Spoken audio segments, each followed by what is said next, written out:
Good morning everyone. चलिए start करते हैं हम लोग। आज कौन सा चैप्टर पढ़ना है? क्लास 2 नहीं, क्लास 6 का चैप्टर 2। क्या नाम है उसका? ग्लोब, अक्षांश और देशांतर। क्या नाम है? ग्लोब, अक्षांश एवं देशांतर। इससे पहले हम फर्स्ट चैप्टर पढ़ चुके हैं क्लास 6 का। क्या था? सौर मंडल में पृथ्वी। तो जिस किसी ने भी फर्स्ट चैप्टर नहीं देखा है तो पहले आप उसे देख लें, जिससे क्या होगा, सेकंड चैप्टर समझने में और अधिक मदद मिलेगी। ठीक है, ब्रीफ कर दूं पिछले चैप्टर को। क्या था पिछले चैप्टर में? सौर मंडल हमने जाना था।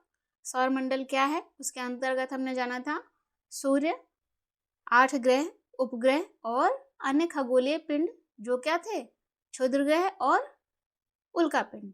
ठीक है, इन सभी के बारे में हमने जाना था फर्स्ट चैप्टर में।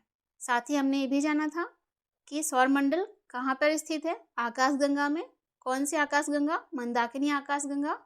और स्वयं आकाशगंगा बहुत सारी आकाशगंगाएं मिलकर क्या बनाती हैं? ब्रह्मांड बनाती हैं।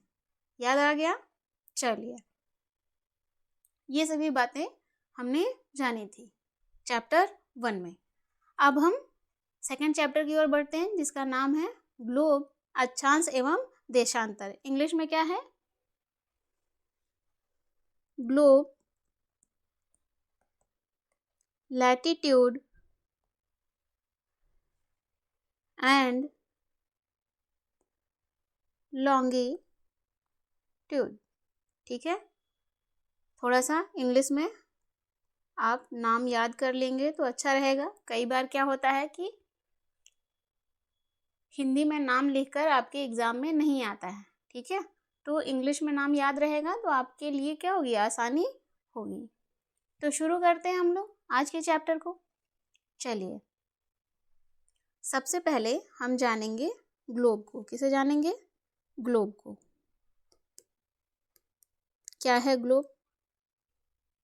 ग्लोब को जाने, है ना। ग्लोब पृथ्वी का लघु रूप है। क्या है? ग्लोब पृथ्वी का लघु रूप है। कौन सा रूप है? लघु रूप, मिनिएचर फॉर्म है। इंग्लिश में क्या कहेंगे? मिनिएचर फॉर्म है ना। पृथ्वी कैसी है? गोल है? पृथ्वी क्या है? गोल है?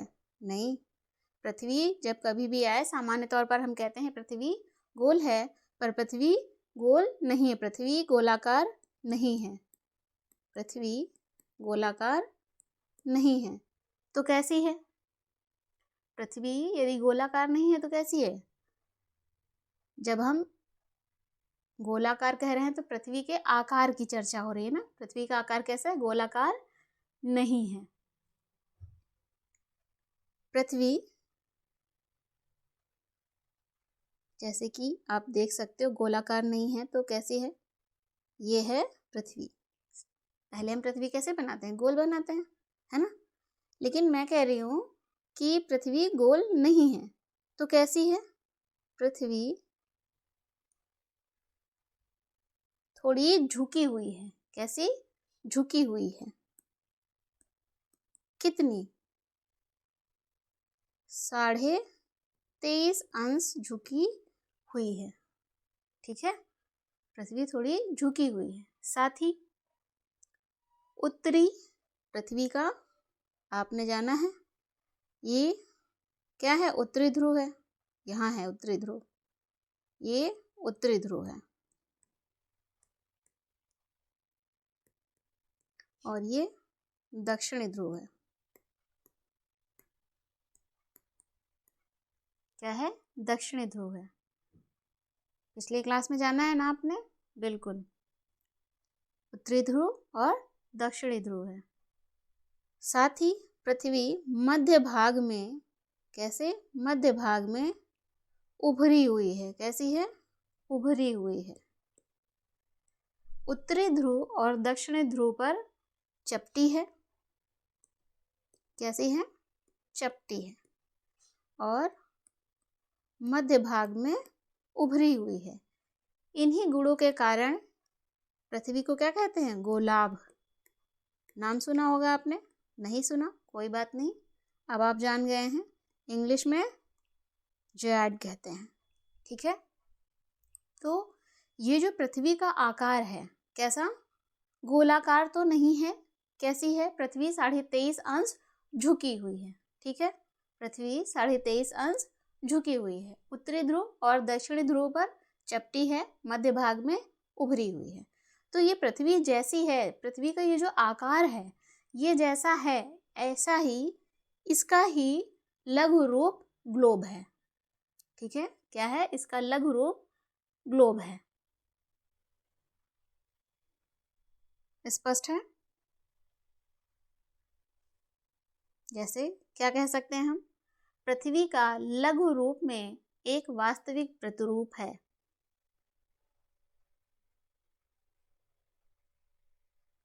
ग्लोब पृथ्वी का लघु रूप में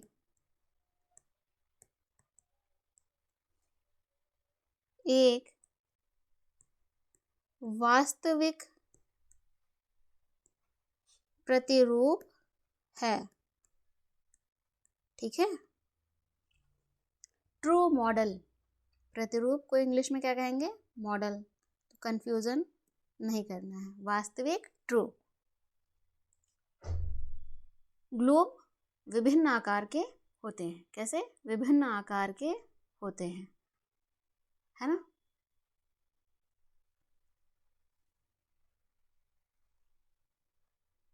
जैसे विभिन्न आकार के ग्लोब होते हैं, है ना?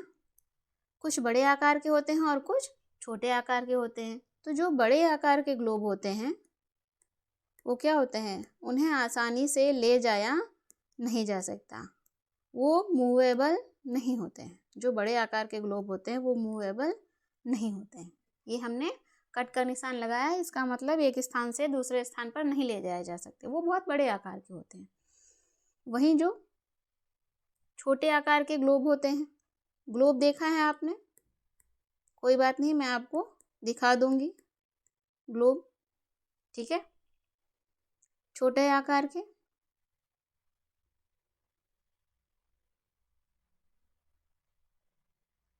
ग्लोब कैसे होते हैं? ये एक स्थान से दूसरे स्थान पर आसानी से ले जाए जा सकते हैं, अर्थात मूवेबल होते हैं। ठीक है, ये मूवेबल होते हैं। और छोटे आकार के जो ग्लोब होते हैं उन्हें पॉकेट ग्लोब भी कहते हैं। आपने देखा होगा मेला में या फेयर में किसी छोटे छोटे ग्लोब के आकार बिकते हैं, मॉडल बिकते हैं।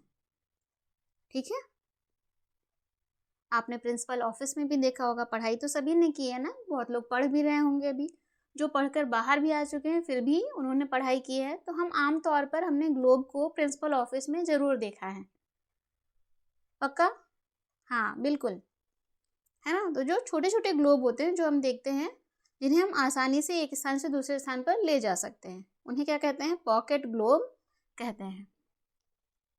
ग्लोब होते हैं वो क्या होते, उन्हें आसानी से घुमाया जा सकते हैं। ठीक है, ग्लोब को आसानी से घुमा सकते हैं, स्थिर नहीं होते हैं, स्थिर नहीं होते हैं, आसानी से घुमा सकते हैं उन्हें देखने के लिए कि भारत कहाँ पर है, ऑस्ट्रेलिया कहाँ पर है, आसानी से घुमा सकते हैं ना, तभी तो देखेंगे। चलिए, आपने देखा होगा ग्लोब में, ग्लोब देखा है? देखिए मैं आपको ग्लोब का एक चित्र बना देती हूँ। ग्लोब इस तरह से गोल ही होता है, लेकिन थोड़ा सा जैसे पृथ्वी झुकी हुई होती है, कुछ ऐसे ऐसे झुका हुआ होता है। और नीचे क्या, यहाँ पर स्टैंड लगा होता है। ठीक है, ये स्टैंड है, इसके साथ ही एक सपोर्ट सिस्टम होता है। ठीक है, लोहे का, या किसी धातु का बना हुआ होता है जो उसे सपोर्ट करता है। और इस तरह से ग्लोब पर ऑस्ट्रेलिया या अन्य देश अंकित होते हैं। कुछ ऐसा ग्लोब दिखेगा। स्पष्ट है? हाँ, अब हम आगे बढ़ते हैं।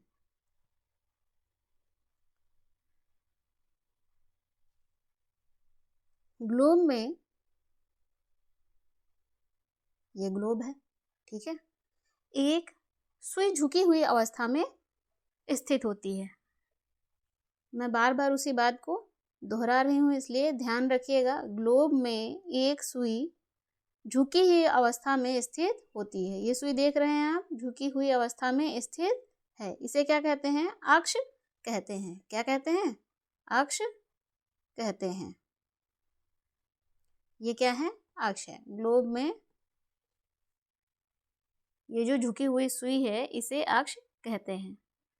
लेकिन ध्यान रहे, पृथ्वी पर कोई सुई नहीं है, ठीक है। पृथ्वी पर कोई भी सुई नहीं है।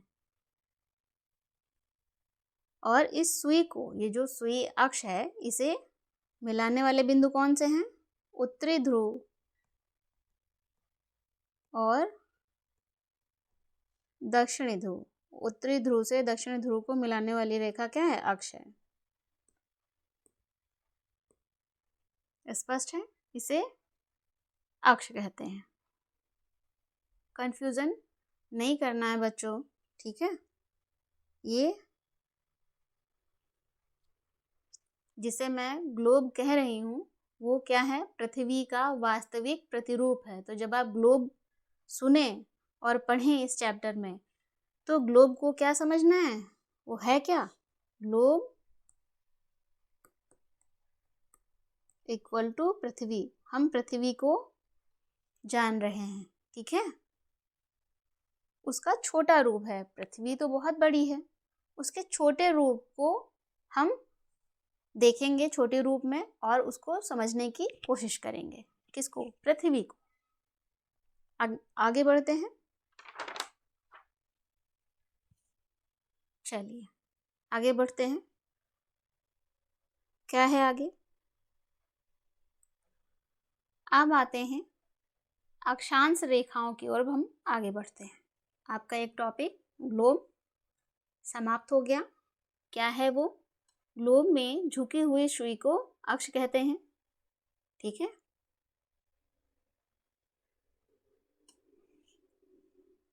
पृथ्वी का मिनिएचर फॉर्म है ग्लोब।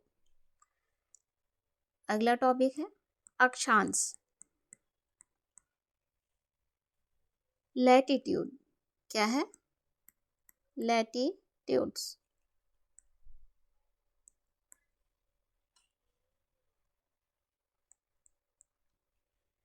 है ना। क्या अक्षांश रेखा कोई है? आप जानते हैं पृथ्वी पर कोई रेखा खींची हुई है? नहीं। जैसे इससे पहले अभी जस्ट थोड़ी देर पहले हमने जाना कि ग्लोब पर, पृथ्वी पर कोई भी सुई स्थित नहीं है झुकी हुई। वो क्या है? काल्पनिक रेखा है, ठीक है। ठीक उसी प्रकार पृथ्वी पर भी कोई भी रेखा या अक्षांश हम मानेंगे, कोई भी रेखा स्थित नहीं है, खींची नहीं गई है, ठीक है। जितनी भी रेखाएं हम पढ़ेंगे वो सभी क्या है? काल्पनिक है। वो सभी काल्पनिक रेखा है। आगे बढ़े। अक्षांश क्या है? तो सबसे पहले तो यही जान ले कि अक्षांश काल्पनिक रेखा है। इस बात का आपको अवश्य ध्यान रहे, काल्पनिक रेखा है। साथ ही विषुवत वृत्त से ध्रुवों तक परेशान नहीं होना है। एक एक शब्द का अर्थ यहाँ पर समझाया जाएगा आपको, ठीक है। कहाँ है विषुवत वृत्त, कहाँ पर है ध्रुव, ये सभी बातें हम समझेंगे। विषुवत वृत्त से ध्रुवों तक स्थित सभी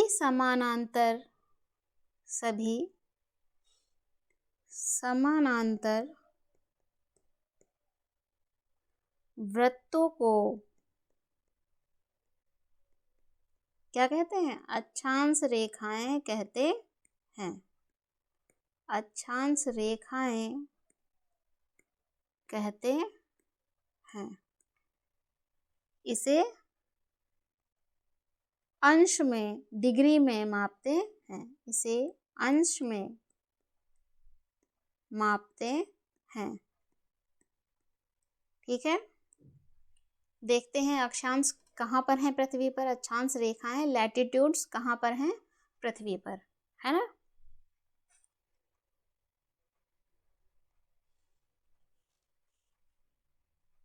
सबसे पहले आपने जाना अक्षांश को। इसमें लिखा हुआ है विषुवत वृत्त से ध्रुवों तक।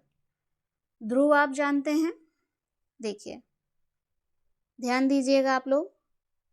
ये है पृथ्वी और पृथ्वी 23.5 अंश झुकी हुई है। कितनी? 23.5 अंश। ठीक है, अगर इसे 23.5 अंश झुकी ना होती तो क्या होता? इस तरह होता, है ना। लेकिन ऐसा नहीं है, 23.5 अंश झुकी हुई है। स्पष्ट है? ये क्या था? इस अक्ष को उत्तरी ध्रुव और दक्षिणी ध्रुव, उत्तरी ध्रुव और दक्षिणी ध्रुव को मिलाने वाली, उत्तरी ध्रुव से दक्षिणी ध्रुव को गुजरती रेखा क्या कहलाती है? अक्ष कहलाती है। यहीं पर हम ध्यान देंगे, ग्लोब को 2 बराबर भागों में बांटने वाली, ग्लोब को, ये क्या है? ग्लोब है। ग्लोब को 2 बराबर भागों में जो रेखा बांटती है उसे क्या कहते हैं? विषुवत रेखा कहते हैं। ये रेखा क्या है? विषुवत रेखा कहते हैं। इंग्लिश में क्या कहेंगे इसे? इक्वेटर। क्या कहते हैं? इक्वेटर। इसका एक अन्य नाम भी है, भूमध्य रेखा। क्या नाम है? भूमध्य रेखा। भूमि के मध्य से जो रेखा गुजरती है या भूमि को 2 भागों में विभाजित करती है ना। भूमि के मध्य से गुजरेगी तो क्या होगा? भूमि को अर्थात पृथ्वी को 2 भागों में विभाजित करेगी। ऐसी रेखा को भूमध्य रेखा कहते हैं। स्पष्ट है? 2 भाग विभाजित हो गए। ये भाग कौन सा है? इस भाग को कहते हैं विषुवत रेखा के किस तरफ स्थित है? उत्तर दिशा में या दक्षिण दिशा में? उत्तर में। कैसे पता? ये देखिए, उत्तरी ध्रुव, है ना। तो विषुवत रेखा के उत्तर में जो भाग है उसे उत्तरी गोलार्ध कहते हैं। क्या कहते हैं? उत्तरी गोलार्ध, नॉर्थ हेमिस्फीयर। और विषुवत रेखा के दक्षिण में जो भाग है उसे दक्षिणी गोलार्ध कहते हैं, साउथ हेमिस्फीयर। स्पष्ट है? तो क्या आपको ये समझ में आया? अक्षांश की जो परिभाषा आपने लिखी है वो क्या है? विषुवत वृत्त से ध्रुवों तक। ये रहा विषुवत वृत्त, यहाँ से विषुवत वृत्त से ध्रुवों तक। कहाँ तक? ध्रुवों तक। ये ऊपरी भाग जो है और निचला भाग यहाँ तक स्थित सभी समानांतर रेखाओं को अक्षांश रेखाएं कहते हैं। याद रहेगा? चलिए थोड़ा आगे और डिस्क्राइब करते हैं इसी बात को। क्या है ये? पृथ्वी है ना। ये सारी रेखाएं काल्पनिक हैं, इसका आपको ध्यान रखना है। फिर से, ये क्या है? पृथ्वी है। पृथ्वी थोड़ी सी गोल तो होनी चाहिए कम से कम। ये पृथ्वी, ठीक है, ये ग्लोब है। और हमने जाना पृथ्वी को दो भागों में जो विभाजित करती है रेखा, उसे क्या कहते हैं? विषुवत रेखा कहते हैं। विषुवत रेखा कहते हैं। इसके अन्य नाम आपने जान लिए। अक्षांश पढ़ते समय आपने जाना था इसे डिग्री में, अंश में मापते हैं। तो ये विषुवत रेखा किस अंश पर स्थित है? 0 अंश पर, 0 डिग्री पर स्थित है। याद रहेगा? चलिए, साथ ही आपकी जो परिभाषा थी उसमें था विषुवत रेखा से, विषुवत वृत्त से ध्रुवों तक स्थित सभी समानांतर वृत्तों को अक्षांश रेखाएं कहते हैं। कैसे वृत्त? समानांतर वृत्त। तो ऐसी विषुवत रेखा केवल एक नहीं है, सॉरी, विषुवत रेखा एक ही है, ऐसे इस नाम से एक ही रेखा है, लेकिन ऐसे समानांतर रेखाएं पृथ्वी पर खींची गई हैं। पृथ्वी पर कोई रेखा नहीं है, ठीक है, ये ग्लोब है, ग्लोब पर खींची गई समान रेखा क्या, समानांतर रेखा क्या होता है? समान अंतर पर खींची गई रेखाएं। स्पष्ट है? तो ये जो समानांतर रेखाएं हैं ये क्या हैं? अक्षांश रेखाएं हैं। स्पष्ट हो गया? विषुवत वृत्त से ध्रुवों तक ये है उत्तरी ध्रुव और ये है दक्षिणी ध्रुव, ठीक है। विषुवत वृत्त से ध्रुवों तक सभी समानांतर रेखाओं को क्या कहते हैं? अक्षांश कहते हैं। सभी समानांतर वृत्तों को, यहाँ पर क्या है? रेखा नहीं, वृत्त है, वृत्तों को अक्षांश कहते हैं। अब आप सोच रहे हैं कि ये तो आधी रेखा ही मालूम पड़ती है। तो जब आप गेंद को लेंगे, सपोज करिए कि गेंद को लेंगे और गेंद का जो हिस्सा आप देख पा रहे हैं, तो क्या उतना ही भाग आपको दिख रहा है? गेंद के पिछला हिस्सा भी तो होगा ना। यदि आप पेंसिल से गेंद पर एक मार्क लगाएंगे तो पिछला हिस्सा आएगा कि नहीं आएगा? तो एक वृत्त जैसा बन जाएगा। बिल्कुल, तो वैसा ही यहाँ पर होता है। जैसे कि एक छोटा सा मैं आपको यहाँ पर समझा देती हूँ। ऊपर से ये रेखा खींची तो ये घूमकर ऐसे आएगी कि नहीं आएगी? बन गया वृत्त। बिल्कुल, इस तरह से वृत्त है। ऐसे वृत्तों की बात की जा रही है, ठीक है। तो विषुवत वृत्त से ध्रुवों तक स्थित सभी समानांतर वृत्तों को क्या कहते हैं? अक्षांश कहते हैं।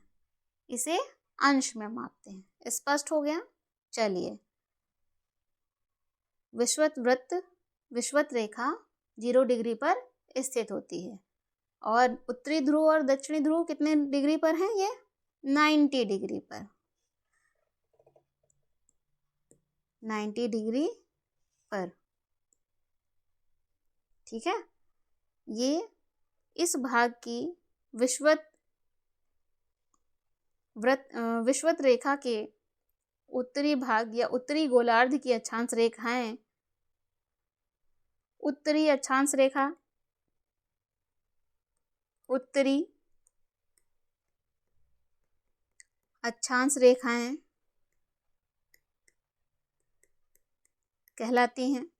और विषुवत रेखा के दक्षिण की ओर जो दक्षिणी गोलार्ध है उसमें स्थित रेखाएं क्या कहलाती हैं? दक्षिणी अक्षांश रेखाएं कहलाती हैं, है ना। स्पष्ट है? जो उत्तर की ओर है वो उत्तरी अक्षांश रेखाएं और जो दक्षिण की ओर है वो दक्षिणी अक्षांश रेखाएं। स्पष्ट है?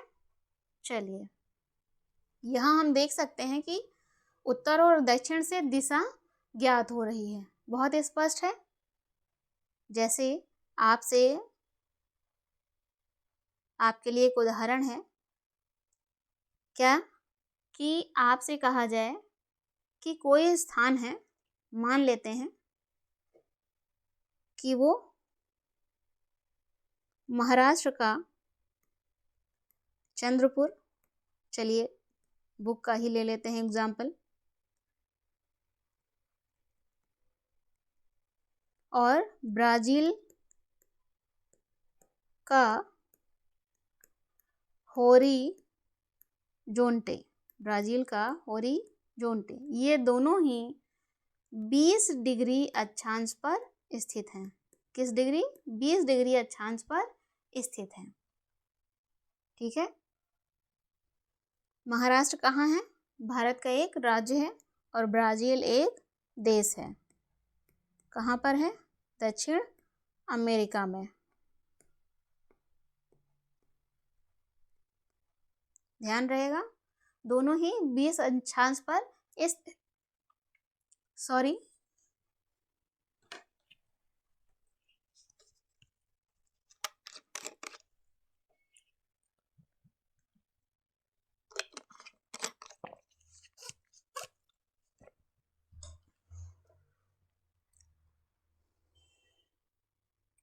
दोनों ही 20 डिग्री अक्षांश पर लैटिट्यूड पर स्थित हैं।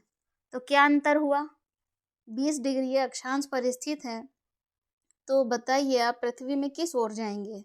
ये रही विषुवत रेखा 0 डिग्री, और 20 डिग्री इस तरफ 20 डिग्री उत्तरी अक्षांश की ओर जाएंगे या 20 डिग्री दक्षिणी अक्षांश की ओर जाएंगे? बताइए। क्या हम डिसाइड कर सकते हैं? नहीं कर सकते हैं। यदि किसी ने कहा कि 20 डिग्री अक्षांश पर स्थित है, तो महाराष्ट्र का चंद्रपुर 20 डिग्री उत्तरी अक्षांश पर स्थित है। कहाँ? उत्तरी अक्षांश पर स्थित है। लेकिन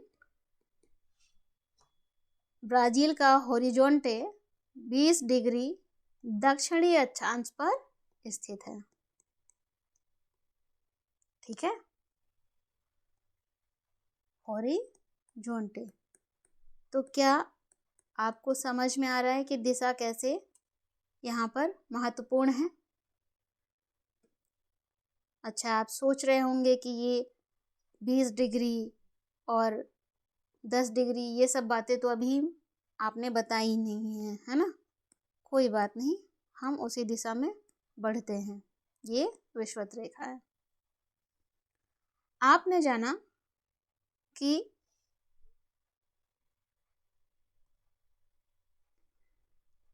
जो ग्लोब है, क्या ग्लोब है, पृथ्वी मेरी गोल नहीं बन रही है, उस पर ध्यान नहीं देना है। ठीक है, कॉन्सेप्ट पर ध्यान देना है। ये है विषुवत रेखा। विषुवत रेखा कौन सी रेखा होती है? जो 2 भागों में विभाजित करती है। ग्लोब को 2 भागों में बराबर विभाजित करने वाली रेखा विषुवत रेखा कहलाती है। ठीक है, विषुवत वृत्त कहलाता है। कितने अक्षांश पर स्थित है? 0 अक्षांश पर, 0 डिग्री पर। मैंने बताया आपको यहाँ पर क्या है? उत्तरी ध्रुव, और ये दक्षिणी ध्रुव। कितने अंश पर है? 90 डिग्री। ये भी 90 डिग्री। तो 0 के अतिरिक्त आपने क्या जाना था? समानांतर रेखाएं खींची गई हैं ग्लोब पर। ठीक है, समानांतर रेखाएं खींची गई हैं। कितनी रेखाएं हैं ये? 0 से 90 के बीच है। देख रहे हैं आप? 0 से 90 के बीच रेखाएं खींची गई हैं। ये अक्षांश रेखाएं काफ़ी हैं, है ना? तो सारी अक्षांश रेखाएं यदि हम पढ़ने बैठेंगे तो क्या होगा? शायद बहुत बोरिंग हो जाए, है ना? और शायद उतनी महत्वपूर्ण भी ना हो। तो जो रेखाएं महत्वपूर्ण हैं, जो अक्षांश रेखाएं महत्वपूर्ण हैं, ठीक है, समझने के उद्देश्य से उन्हें हम क्या करते हैं? समझ लेते हैं। स्पष्ट है? जैसे कि आपने विषुवत रेखा जाना, इसके अतिरिक्त कौन सी अक्षांश रेखाएं महत्वपूर्ण हैं? इसके अतिरिक्त महत्वपूर्ण है रेखा 23.5 अंश,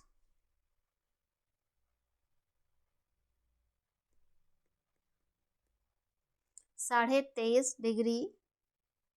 कौन सी रेखा? कर्क रेखा। इस रेखा को क्या कहते हैं? इस अक्षांश रेखा को कर्क रेखा के नाम से जाना जाता है। ये बहुत ही महत्वपूर्ण रेखा, बहुत ही महत्वपूर्ण अक्षांश है। ठीक इसी प्रकार दूसरी ओर दक्षिणी गोलार्ध में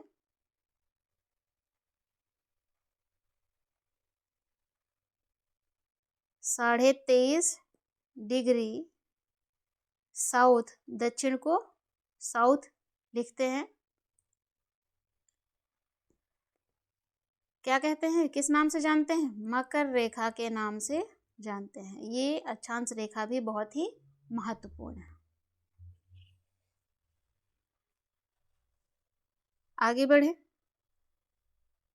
हम ग्लोब को ही समझ रहे हैं। कौन कौन सी महत्वपूर्ण अक्षांश रेखाएं हैं अभी उसे ही समझ रहे हैं। आगे बढ़ते हैं, फिर से पृथ्वी का आकार बनाते हैं, है ना। हमने क्या क्या जान लिया? विषुवत रेखा को जान लिया, जो कि 0 अंश पर 0 डिग्री पर स्थित है। नाम क्या है? विषुवत रेखा। ठीक है, इंग्लिश में क्या कहते हैं? इक्वेटर। इसका अन्य नाम क्या है? भूमध्य रेखा। इसके अतिरिक्त कौन सी महत्वपूर्ण अक्षांश रेखा है? कर्क रेखा। कौन सी? कर्क रेखा। अभी हमने जाना कितने अंश पर स्थित है? 23.5 अंश पर, 23.5 अंश उत्तर। और दक्षिणी गोलार्ध में मकर रेखा। ये अक्षांश रेखा भी बहुत महत्वपूर्ण है। कितने अक्षांश पर स्थित है? 23.5 अंश दक्षिण में स्थित है ये मकर रेखा। ठीक है, आगे बढ़े। इसके अतिरिक्त कौन सी अक्षांश रेखा महत्वपूर्ण है? क्या नाम है इसका? इसका नाम है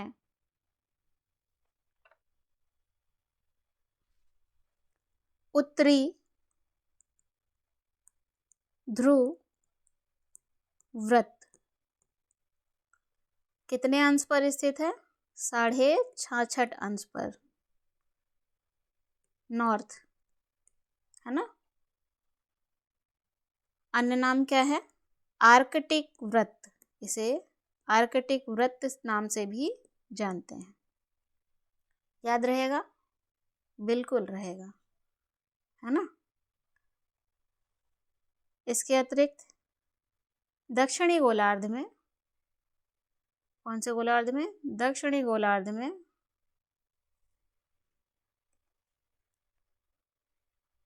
ये कौन सी रेखा है? दक्षिणी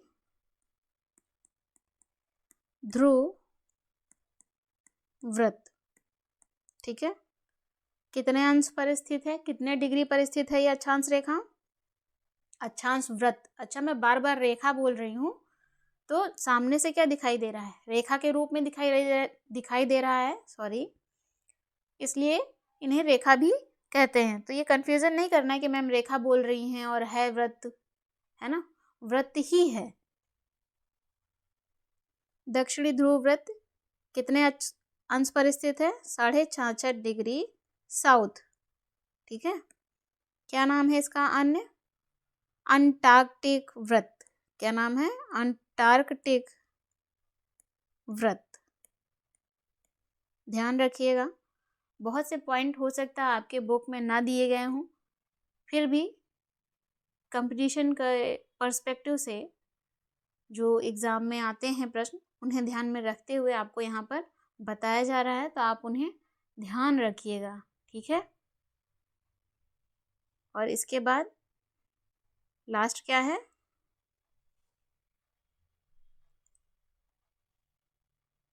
जो आप जानते हैं, उत्तरी ध्रुव और दक्षिणी ध्रुव, है ना। कितने डिग्री पर है? 90 डिग्री पर स्थित है।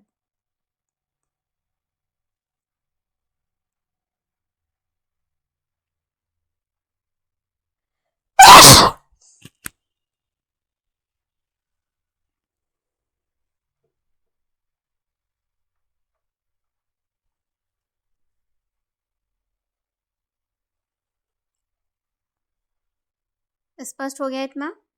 हमने विषुवत रेखा को जान लिया और कर्क रेखा का कुछ महत्वपूर्ण रेखाओं के बारे में जाना हमने, कुछ महत्वपूर्ण अक्षांश रेखाओं के बारे में जाना, जिसमें से विषुवत रेखा, कर्क रेखा, मकर रेखा, उत्तरी ध्रुव व्रत, दक्षिणी ध्रुव व्रत, ये सभी हमने जाने,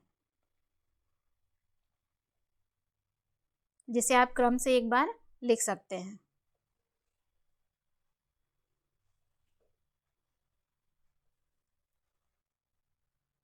क्या है? महत्वपूर्ण अक्षांश रेखाएं।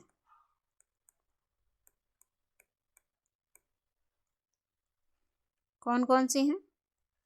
विषुवत रेखा,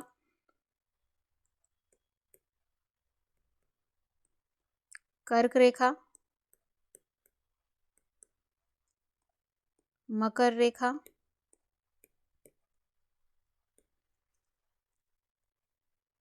और उत्तरी ध्रुव व्रत ब्रैकेट में आर्कटिक व्रत, दक्षिणी ध्रुव व्रत ये अंटार्कटिक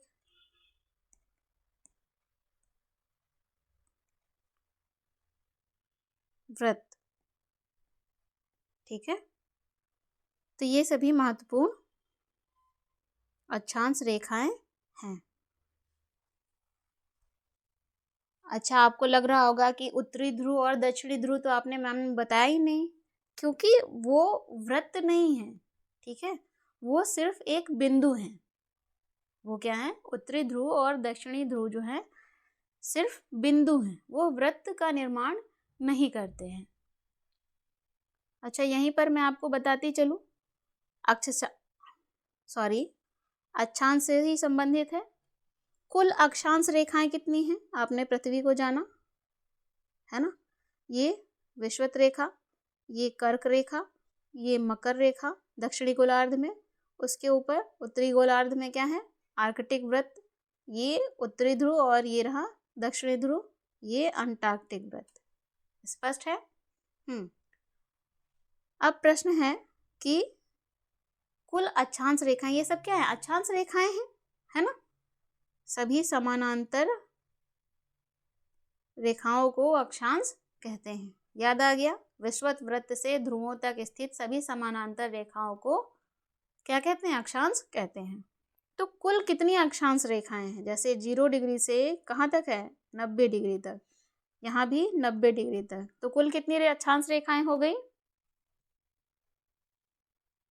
कुल अक्षांश रेखा, कुल अक्षांश रेखाओं की संख्या कितनी हो जाएगी?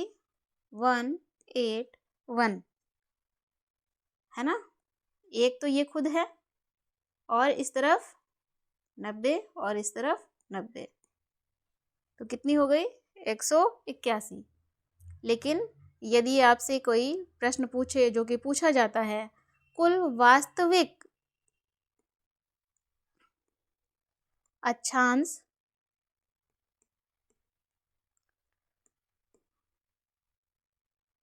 रेखा संख्या कितनी है, तो क्या होगा? तो 181 माइनस 2 इज इक्वल टू 179। कितनी है? वास्तविक 179 है। ये दो कौन से हैं जिन्हें घटाया गया है? उत्तरी ध्रुव और दक्षिणी ध्रुव। स्पष्ट है? ये केवल बिंदु हैं, वृत्त का निर्माण नहीं करते हैं, इसलिए इन्हें घटा देते हैं। ठीक है, एक अक्षांश रेखा से दूसरे अक्षांश रेखा के बीच की दूरी क्या होगी? ये भी जान लीजिए आप, ये भी पूछा जाता है। दो अक्षांशों के बीच की दूरी क्या होती है? अच्छा, बीच की दूरी आप किसे समझ रहे हैं, ये भी देखना होगा। देखिए ये पृथ्वी है, ये अक्षांश रेखा है ना, दो भागों में विभक्त करती है पृथ्वी को, ग्लोब को जो दो भागों में विभक्त करती है उसे क्या कहते हैं, विषुवत रेखा कहते हैं। तो एक ये विषुवत रेखा हो गई, अक्षांश रेखा, और ये दूसरी। तो इन दो अक्षांश रेखाओं के मध्य या बीच की ये जो दूरी है ये कितनी होती है, 111.2 किलोमीटर। ठीक है, लगभग इसे 111 किलोमीटर कहते हैं हम सामान्य तौर पर। कितना, 111 किलोमीटर।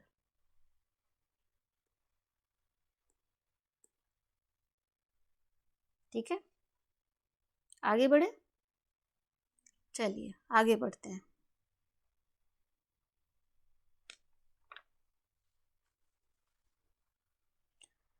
आपने अभी अक्षांश रेखाओं को बारे में, आपने अभी महत्वपूर्ण अक्षांश रेखाओं के बारे में जाना है ना। अब हम उसकी सहायता से, हमने जो महत्वपूर्ण अक्षांश रेखाएं जानी हैं, क्योंकि वो महत्वपूर्ण हैं, तो किस दृष्टि से महत्वपूर्ण है उसके बारे में हम जानते हैं। हीट जोन के निर्धारण के लिए ये रेखाएं, ये अक्षांश रेखाएं महत्वपूर्ण हैं। कौन सी, कर्क रेखा, मकर रेखा और उत्तरी ध्रुव व्रत, दक्षिणी ध्रुव व्रत। तो अब हम जानेंगे पृथ्वी के ताप कटिबंध को। किसे जानेंगे, पृथ्वी के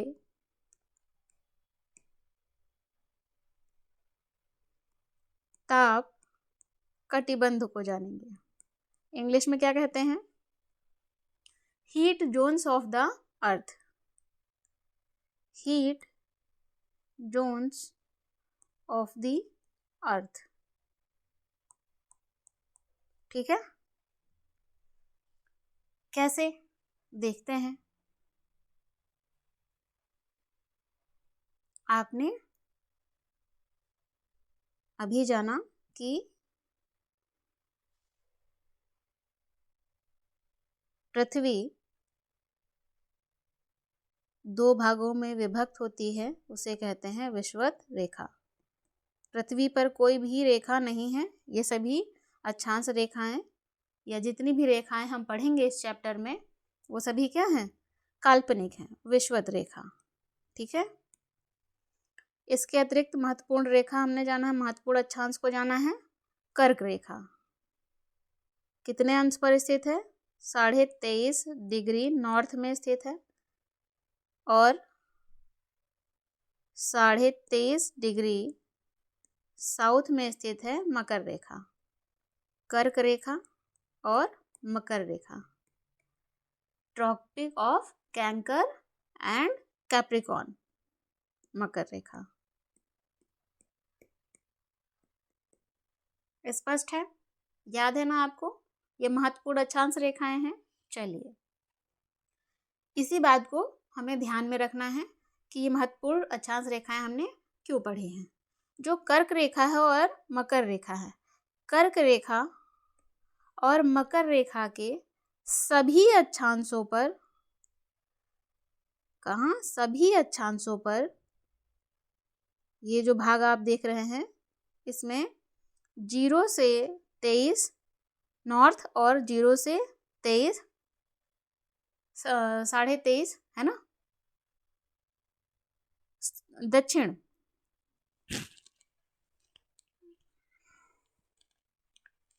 जो है सभी अक्षांशों पर क्या होता है, कर्क रेखा और मकर रेखा के सभी अक्षांशों पर, जितने भी अक्षांश हैं, कौन कौन से, जैसे आगे यहाँ से शुरू होगा 0 से, तो 1 2 3 4 5 6 ऐसे करके सारी अक्षांश रेखाएं होंगी ना, तो कहाँ तक, 23.5 अक्षांश तक, और 0 से दक्षिण में जाएंगे तो फिर 23.5 अक्षांश तक। तो ये जो बीच का क्षेत्र है, इस बीच के क्षेत्र में कर्क रेखा और मकर रेखा के मध्य का जो क्षेत्र है, यहाँ पर सभी अक्षांश रेखाएं जो हैं, सभी अक्षांश रेखाओं पर क्या होता है, सभी अक्षांश रेखाओं पर सूर्य वर्ष में एक बार दोपहर में, कब? दोपहर में। सूर्य वर्ष में एक बार दोपहर में सिर के ठीक ऊपर होता है। किसके? सिर के ठीक ऊपर होता है। स्पष्ट है? इस भाग में कर्क रेखा और मकर रेखा के मध्य जितने भी अक्षांश हैं, इन सभी पर सूर्य क्या होता है? वर्ष में एक बार दोपहर के समय सिर के ठीक ऊपर होता है, अर्थात चमकता है ना? चमकता है। जब सूर्य ठीक ऊपर होगा तो क्या होगा? यहाँ पर इस भाग में केवल कर्क रेखा और मकर रेखा का जो भाग है, मध्य का भाग है, यहाँ पर सबसे अधिक ऊष्मा प्राप्त होगी सूर्य से। सबसे अधिक ऊष्मा कहाँ प्राप्त होती है? कर्क रेखा और मकर रेखा के मध्य स्थित जितने भी अक्षांश है वहाँ पर सबसे अधिक ऊष्मा प्राप्त होती है। सबसे अधिक ऊष्मा प्राप्त होती है। ऊष्मा प्राप्त होगी तो कैसा होगा? गर्मी का क्षेत्र होगा, ग्रीष्म होगा, जिसे हम थोड़े से अच्छे शब्दों में क्या कहते हैं? उष्ण कटिबंध।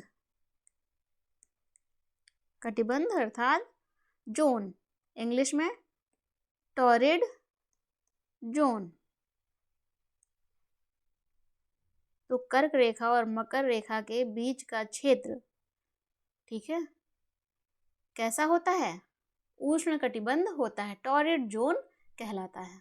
क्यों कहलाता है टॉरिड जोन? क्योंकि यहाँ पर सूर्य सीधे चमकता है। सरल शब्दों में कहें तो सूर्य की रोशनी, सूर्य का प्रकाश कर्क रेखा और मकर रेखा के मध्य सीधे प्राप्त होता है। अभी आप सोच रहे होंगे कि मैम सीधे कैसे कह रही हैं, है ना? चलिए थोड़ा सा और इसको समझने की कोशिश करते हैं। जैसे ये क्या है? सन। क्या है? सन। सूरज। सूरज के बारे में, सूर्य के बारे में हम इससे पहले वाली क्लास में पढ़ चुके हैं। तो जिस किसी ने नहीं पढ़ा है, फर्स्ट क्लास को पहले आप देख लीजिए, ठीक है? सूर्य के बारे में मैं इतना बता सकती हूँ आपको इस क्लास में, क्या? कि सूर्य एक तारा है, ठीक है? सूर्य क्या है? एक स्टार है। चलिए, और ये है पृथ्वी। ये क्या है? पृथ्वी। आपने अभी जाना कर्क रेखा किस अक्षांश पर स्थित है? 23.5 नॉर्थ में स्थित है, और मकर रेखा 23.5 साउथ में स्थित है, ठीक है? इसके मध्य के भाग को, या इसके मध्य के जितने भी अक्षांश हैं, यहाँ पर सूर्य सीधे चमकता है, या इस मध्य भाग में सभी अक्षांशों पर सूर्य जो है वर्ष में एक बार, ठीक है, सिर पर, ठीक सिर पर होता है। आपने दोपहर की धूप देखी है? जून के महीने में सूर्य क्या करता है? सिर के ऊपर होता है। हम जब भी देखते हैं तो क्या होता है? सूर्य कितना चमक रहा है, हम कहते हैं सूर्य कितना चमक रहा है, ठीक ऊपर है सिर के। समझ रहे हैं आप? चलिए, सूर्य की रोशनी किस भाग पर सबसे अधिक पड़ रही है? कर्क रेखा और मकर रेखा के अक्षांशों के मध्य। इसीलिए यहाँ पर इस भाग में क्या होती है? उष्णता होती है, ऊष्मा अधिक होती है, सबसे अधिक ऊष्मा प्राप्त होती है, जिसके कारण इसे उष्ण कटिबंध कहते हैं, टॉरिड जोन कहते हैं। ध्यान रहेगा, ध्यान रखना है, क्योंकि इससे जुड़े हुए आगे फिर कॉन्सेप्ट आएंगे। आपको तब कहा जाएगा, केवल तब ये नहीं बताएंगे कि उष्ण कटिबंध किसे कहते हैं, ठीक है? तो उष्ण कटिबंध क्या है और वहाँ पर क्या होता है, क्यों कहा जाता है उसे उष्ण कटिबंध, ये आपको ध्यान रखना है। अच्छा, आगे देखते हैं।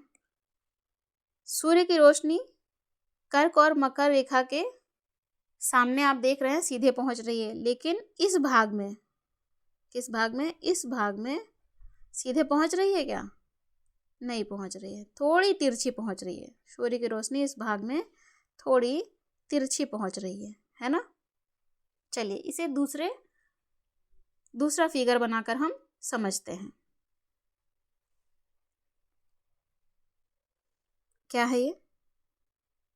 पृथ्वी है ना?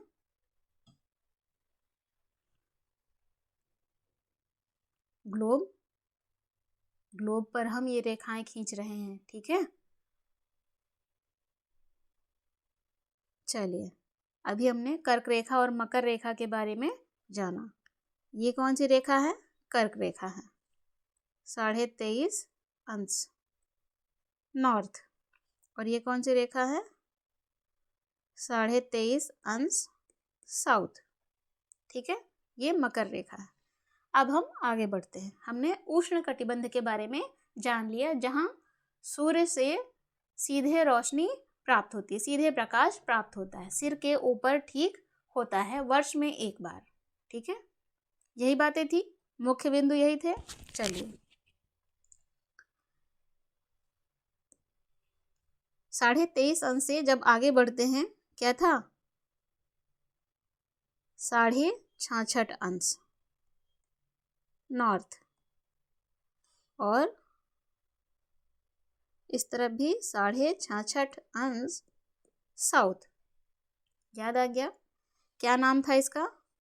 उत्तरी ध्रुव व्रत।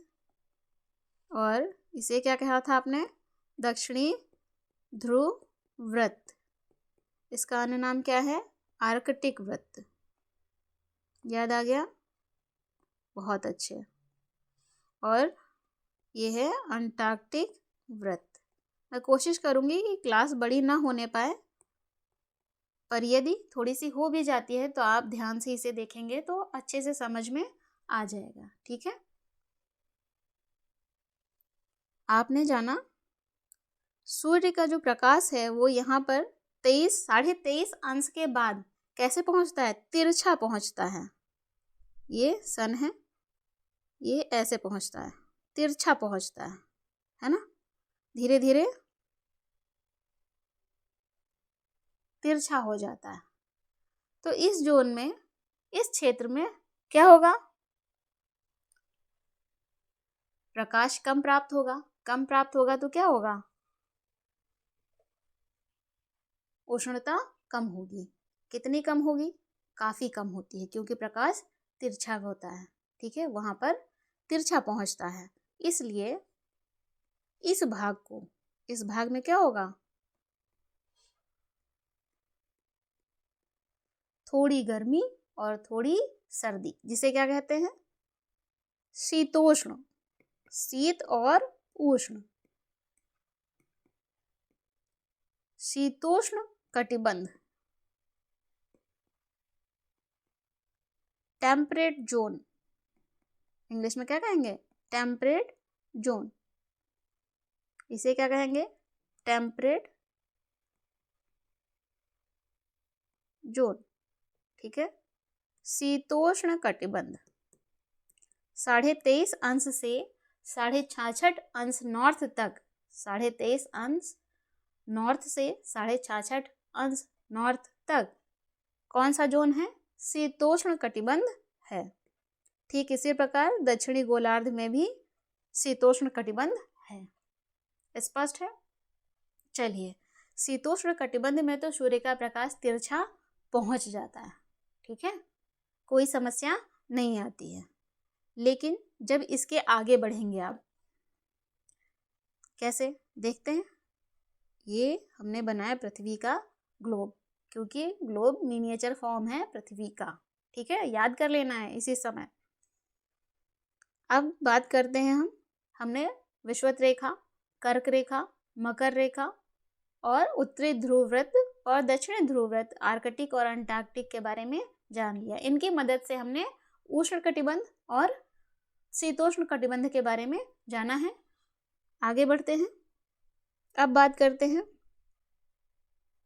66.5 नॉर्थ और 66.5 साउथ। ठीक है, ये आर्कटिक वृत्त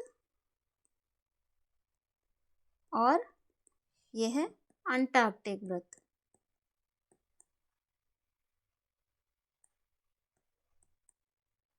स्पष्ट है। यहां आप जानते हैं क्या था, उत्तरी ध्रुव कितने अंश पर स्थित था, है अभी, ठीक है, कितने अंश पर, कितने डिग्री पर स्थित है, 90 डिग्री पर। और यहाँ पर दक्षिणी ध्रुव, क्योंकि अभी हम पृथ्वी पर ही रह रहे हैं इसलिए है, ठीक है, 90 डिग्री पर स्थित है। इस भाग में सूर्य की किरणें नहीं पहुंच पाती हैं। क्या होता है इस भाग में, किस भाग में, 66.5 डिग्री नॉर्थ और 66.5 डिग्री साउथ के आगे 90 डिग्री तक जो सूर्य की किरणें हैं वो नहीं पहुंच पाती हैं। तो वो क्या होगा, जहाँ पर सूर्य की किरणें नहीं पहुंचेंगी वहाँ सूर्य की ऊष्मा नहीं पहुंचेगी, और अगर ऊष्मा नहीं पहुंचेगी तो वहाँ कैसा होगा, जब ठंडी के दिन आते हैं, ठंडी लगती है ना हमें, कूलिंग होती है ना, तो क्या होता है, सूरज क्या निकलता है, बहुत कम निकलता है ना। जब ऐसा हो जाए, सपोज सोचिए कि सूरज निकले ही ना, तो ठंड क्या होती है, बहुत बढ़ जाती है। बस यही बात यहाँ पर हमें इमेजिन करनी है, ऐसा होता है, ठीक है, सिर्फ इमेजिन नहीं करना है। यहाँ पर सूर्य की किरणें 66.5 डिग्री नॉर्थ के बाद 90 डिग्री तक सूर्य की किरणें नहीं पहुँच पाती हैं, बहुत ही कम पहुँचती हैं, जिसके कारण ये क्षेत्र क्या कहलाता है, शीत कटिबंध कहलाता है।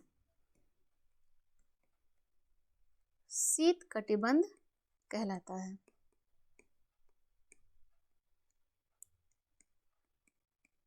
इंग्लिश में क्या कहेंगे, फ्रिजिड जोन, फ्रिजिड जोन।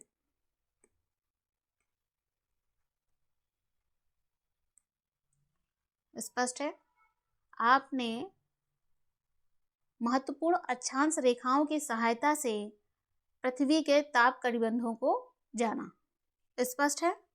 चलिए अब इन सभी कटिबंधों को हम एक साथ क्या कर लेते हैं, रेखांकित कर लेते हैं, जिससे हमें समझने में क्या हो, मदद मिले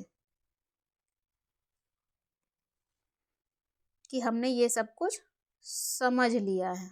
ठीक है, ये है ग्लोब, पृथ्वी का मिनिएचर फॉर्म, ट्रू मॉडल है।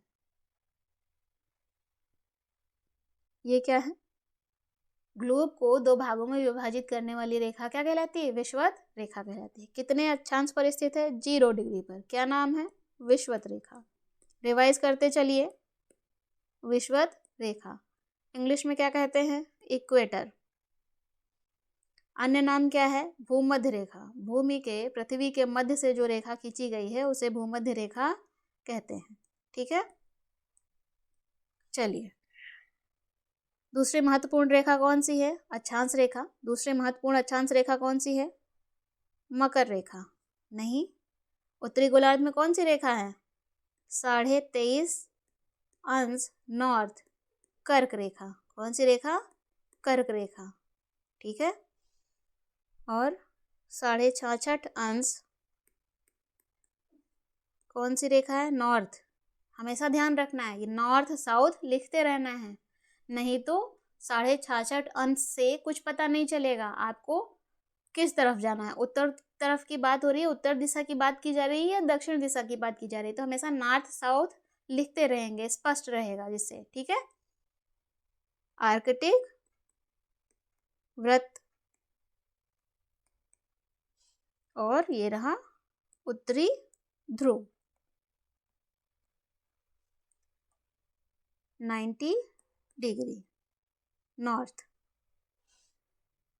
अब बात कर ले दक्षिणी गोलार्ध में 23.5 डिग्री साउथ क्या है, मकर रेखा स्थित है। ये सभी अक्षांश रेखाएं हैं ट्रॉपिक ऑफ कैप्रिकॉर्न। फिर 66.5 डिग्री साउथ क्या है? अंटार्कटिक व्रत, ठीक है, दक्षिणी ध्रुव व्रत, है ना।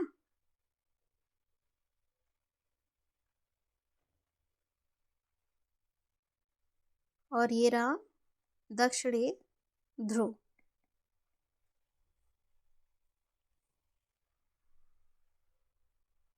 Ninety degree south.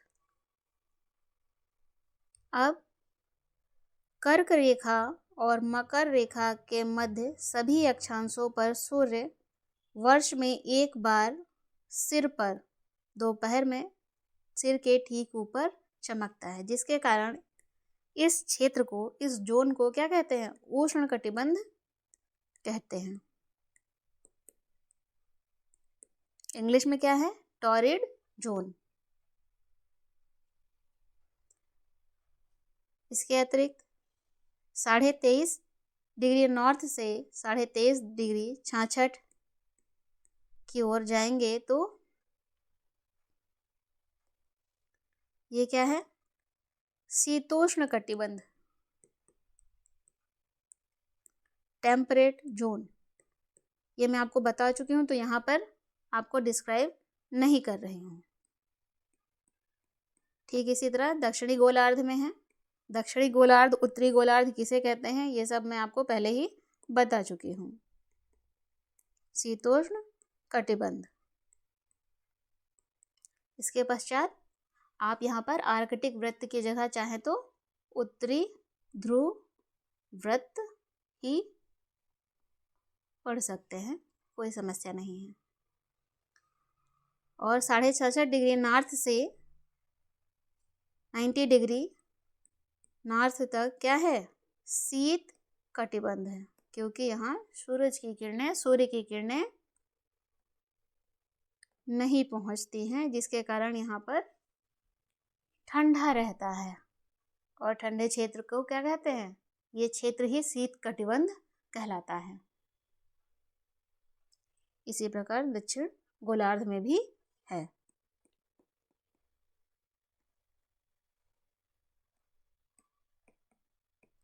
शीत कटिबंध।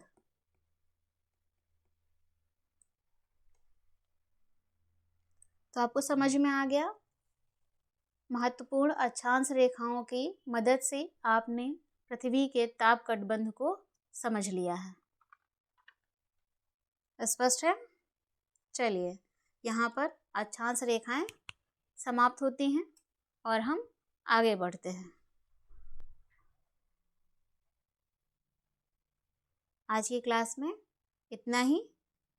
आगे की क्लास में हम जानेंगे, अगली क्लास में हम इसी क्लास का दूसरा हिस्सा जानेंगे, जिसे क्या कहते हैं? देशांतर। इंग्लिश में लॉन्गिट्यूड। इसे जानेंगे। स्पष्ट है? तो मिलते हैं अगली क्लास में। Thank you.